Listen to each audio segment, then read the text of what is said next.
السلام عليكم ورحمة الله تعالى وبركاته. قبل أن أبدأ الدرس سأخذ من وقتكم 30 ثانية لأقول لكم بأنكم حاولتم تعلم اللغة الفرنسية فيما سبق لوحدكم ولم تستطيعوا التعلم. إذن أنا سأعلمكم بطريقة بسيطة وشكرا لكم، وسأبدأ الدرس على بركة الله. هذا الدرس مهم جدا. ستستطيع الآن أن تفرق متى نقول له ومتى نقول لا، متى نقول ان وان، يعني تفرق بين المؤنث والمذكر. والجميع يخطئ في هذا ولا يستطيع أن يفرق متى يقول له ومتى يقول لا. إذن قواعد اللغة الفرنسية الآن نتعلم القواعد، حاولوا أن تتابعوا معي. إذن الدرس الخامس. إذن في هذا الدرس سنتعلم التذكير والتأنيث. نقول حسب le nom أي الاسم، selon le genre أي حسب النوع، masculin et féminin أو et le féminin، le masculin et le féminin. إذن حسب النوع التذكير والتأنيث. إذن يتغير الاسم حسب النوع في التذكير والتأنيث، ونستعمل له ولا حسب المذكر والمؤنث، ونستعمل ان وان حسب المذكر والمؤنث. ولكن السؤال المطروح دائما كيف أعرف هل هذا الاسم مذكر لأستعمل معه له، وهل هذا الاسم مؤنث لأستعمل معه لا. إذن سأشرح لكم في هذا الدرس كيف نعرف المؤنث والمذكر. لو ليفر مثلا ماسكولين استعملنا معه له أي مذكر، ولا لون القمر فيمينا استعملنا معه إذن مؤنث استعملنا معه لا. إذن لو ليفر الكتاب ولا لون القمر، لو ليفر الكتاب ولا لون القمر. إذن remarque هي ملاحظة. سأقدم لكم ملاحظة صغيرة. Remarque 1. La présence de certains suffixes ou terminaisons permet de reconnaître le genre des noms. إذن remarque ملاحظة. remarque 1 ملاحظة أولى. إذن وجود بعض نهايات الكلمات. إذن بعض نهايات الكلمات تمكننا من أن نعرف نوع الأسماء. إذن تمكننا من أن نعرف نوع الأسماء. إذن la présence de certains suffixes ou terminaisons permet de reconnaître le genre des noms. سأضع جدول. إذن في هذا الجدول سأقدم لكم الطريقة التي نعرف بها المذكر والمؤنث، رغم أن هناك استثناءات ولكن لا يهم. إذن هذه الاستثناءات لا تهم كثيرا. إذن حاولوا فقط أن تعرفوا متى نستعمل له ولا بالنسبة للعموم. إذن بالنسبة للخانة الأولى سنكتب suffix de nom masculin أي نهاية الأسماء المذكرة، نهاية الاسم أي الحروف التي ينتهي بها الاسم. سأشرح ذلك. example أمثلة، سأقدم لكم كلمات كأمثلة. وأيضا suffix de nom féminin نهاية الأسماء المؤنثة، عفوا كتبت masculin féminin. أمثلة إذن suffix de nom féminin، وأيضا suffix de nom masculin أي نهاية الأسماء المؤنثة ونهاية الأسماء المذكرة. الفرق هو نهاية كل كلمة. إذن حاولوا أن تتابعوا معي. نقول âge نهاية الاسم تكون âge. إذا كانت نهاية الاسم تكون âge مثل le nettoyage، إذن عندما ينتهي الاسم بâge فإنه اسم مذكر، نستعمل le أو un. إذن le nettoyage التنظيف إذن ينتهي بâge.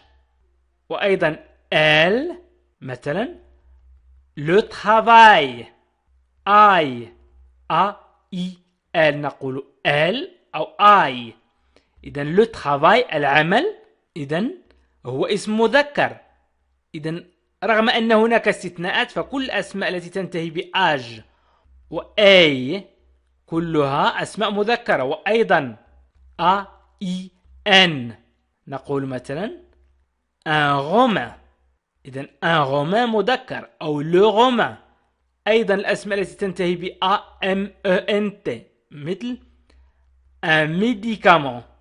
ستجدون استثناءات، هناك كلمات خارجة عن القاعدة، ولكن العموم الأغلبية الساحقة فإنها تكون مذكرة التي تنتهي ب AG و AIL و AIN و AMENT. أيضا الكلمة التي تنتهي ب O E AU un morceau شريحة un morceau أو قطعة un morceau. وأيضا الكلمة التي تنتهي ب EMNT ENT إذن EMENT. مثال l'étonnement، إذن l'étonnement اسم مذكر. وأيضا الأسماء التي تنتهي ب ER un boucher إذن اسم مذكر. وأيضا الأسماء التي تنتهي ب IER un prunier. وأيضا الأسماء التي تنتهي ب I2LON un rédéon. وأيضا الأسماء التي تنتهي ب IN un ravin. وأيضا الأسماء التي تنتهي ب ES. هذه الطريقة الوحيدة وهذه القاعدة الوحيدة التي نستطيع أن نفرق بين المذكر والمؤنث، أو بالحفظ أو التعود، دائما التعود لاستعمال كلمات تتعود على أنها مذكر أو مؤنث. أي الكلمة التي ستنتهي ب ES un hachis. وأيضا التي تنتهي ب ESME le racisme. وأيضا التي تنتهي ب OIR le territoire. وأيضا التي تنتهي ب TEUR un alternateur. إذا قلنا le nettoyage, le travail, un romain, un médecin, un morceau, l'étonnement, un boucher, un prunier, un ridaillon, un ravin, un haché, le racisme, un alternateur. الآن سأمر إلى نهاية الأسماء المؤنثة. Suffixe de nom féminin. Suffixe de nom féminin أي نهاية الأسماء المؤنثة. Suffixe de nom masculin أي نهاية الأسماء المذكرة. نقول ADE une bignade. AIE une cerisier. Cerisier. AI2L une canaille.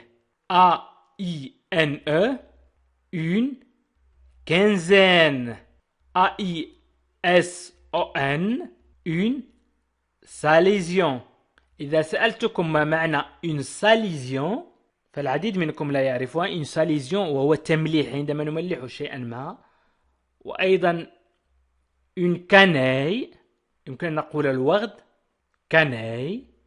une baignade أي اصطياف أو سباحة، نقول اصطياف. عندما نذهب إلى الشاطئ مثلا للسباحة نقول une baignade. cerisier أي يمكن أن نقول مكان لزراعة الكرز. cerise الكرز. une cerisier مكان لزراعة الكرز. une quinzaine أي مجموعة من 15 مثلا. une quinzaine مجموعة من 15. إذن ANCE أي الكلمة التي تنتهي ب ANCE le croyance. وأيضا ANDE une réprimande. وأيضا accent E une visée. وأيضا IE la charcuterie. وأيضا I2LE une brindille. brindille. وأيضا ISE الكلمة التي تنتهي ب ISE la franchise. la franchise. وأيضا ISON une garnison. أيضا الكلمة التي تنتهي ب ITUDE la solitude. وأيضا الكلمة التي تنتهي ب OIRE une écumoire. وأيضا الكلمة التي تنتهي ب SION la passion. I-O-N la passion. والكلمة التي تنتهي ب T E accent la beauté. والكلمة التي تنتهي ب T-I-O-N أي sion une attention une attention. وأيضا الكلمة التي تنتهي ب T-R-I-C-E une motrice. وأيضا الكلمة التي تنتهي ب U-R-E ك la culture. إذا عن طريق هذا الجدول يمكنكم أن تفرقوا بين le nom masculin و le nom féminin الاسم المؤنث والاسم المذكر، رغم أن هناك استثناءات فهي بسيطة جدا. إذن هذا الجدول مهم جدا، حاولوا أن تكتبوه وحاولوا أن تستعملوه يوميا، سيساعدكم على أن تفرقوا بين المؤنث والمذكر. إذن قلنا تكلمنا عن الملاحظة الأولى remarque. الملاحظة الأولى وجود بعض نهايات الكلمات تمكننا من أن نعرف نوع الأسماء. إذن تكلمت عن نهايات الكلمات.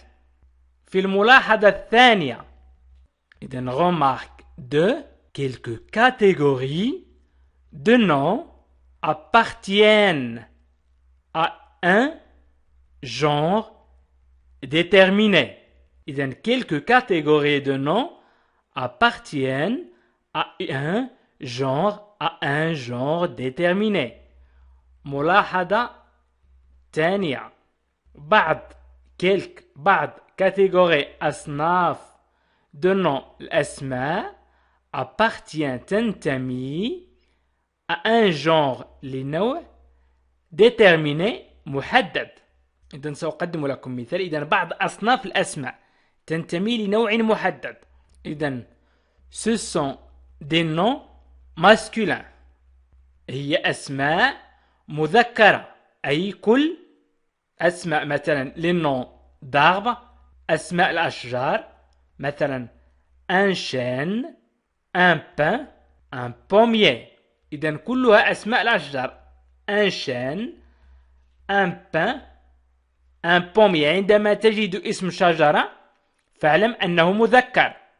le nom de métaux le fer أي أسماء المعادن le fer le zinc le cuir. إذن le fer وهو الحديد وهو اسم مذكر، le zinc وهو الزنك وهو اسم مذكر، le cuivre وهو النحاس وهو اسم مذكر. وأيضا les noms de langue أسماء اللغات نقول le français أي الفرنسية، le chinois الصينية.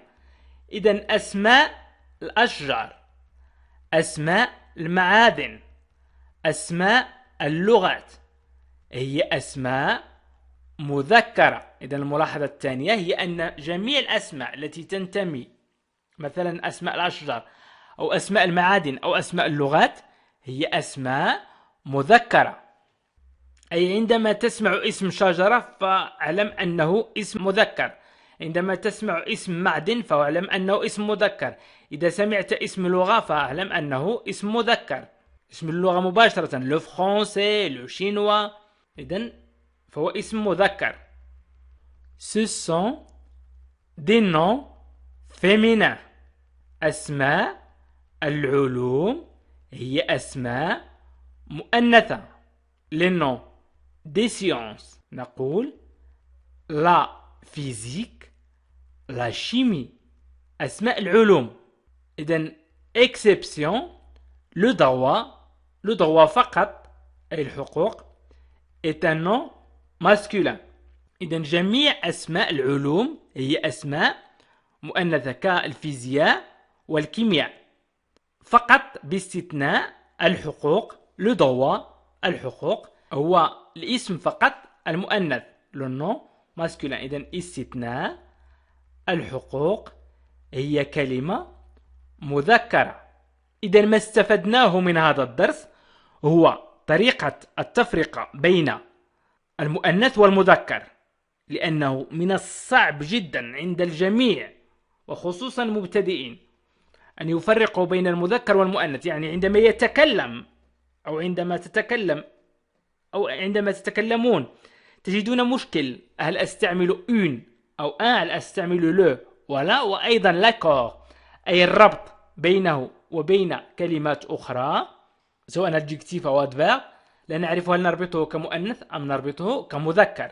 إذن سأقدم لكم كلمتين: confiance وهو الثقة، étage وهو طبق. إذن في المنزل مثلا توجد 3 étages، 3 طبقات مثلا. إذن étage أو confiance. هل confiance مذكر أم مؤنث؟ Est-ce que confiance est un nom féminin ou masculin؟ وأيضا هل étage اسم مذكر أو مؤنث؟ masculin أو féminin؟ إذن confiance étage. إن استطعتم أن تفرقوا بين confiance وإيتاج ستستطيعون إن شاء الله في المستقبل أن تفرقوا بين الكلمات المؤنثة والمذكرة. وشكرا لكم، وإلى درس آخر إن شاء الله. من أراد مشاهدة دروس تعلم اللغة الفرنسية من الصفر فليضغط على لا لونغ فرونسيز وهي أسفل الفيديو، واضغط على بلاي ليست وستجد برنامج تعلم اللغة الفرنسية من الصفر للمبتدئين، وأيضا برنامج تعلم اللغة الفرنسية للمستوى المتوسط، وبرنامج تعلم اللغة الفرنسية للأطفال. عزيزي المشاهد، ادعمونا بالضغط على اشتراك وفعل الجرس ليصلك كل جديد، واضغط على جيم، وشكرا لكم.